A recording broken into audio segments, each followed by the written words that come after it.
80-year-old Luis Cerezo worked and saved since he was 14 years old to provide for his and his wife's retirement.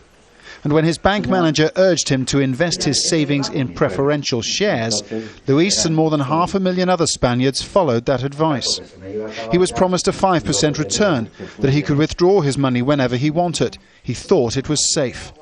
When Bankia crashed, his life savings evaporated. I don't know what my future is going to be. It depends on the legal case. Because if it doesn't work out, and I run out of the little savings I have, I'll be left just with my pension. And with that, I won't even be able to buy food. As the Bankia shares plummeted this week, angry demonstrations formed. Thieves, thieves, they chanted. Give us our money back.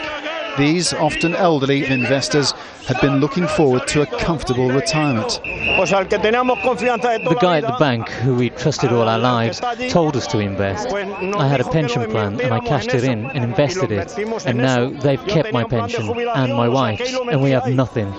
Here at the Madrid Stock Exchange, the big institutional investors were able to dump their Bankia shares last week, meaning the stock was barely half its value by the time individual savers got to sell their shares. In 22 months since Bankia first floated, it has lost 85% of its value, and it's the small, ordinary investors who are bearing the brunt. Trying to recoup some of those losses is Javier Cremades, a lawyer who's representing the biggest single group of Bankia's small investors. These shareholders say, why did you let this broken business go into public?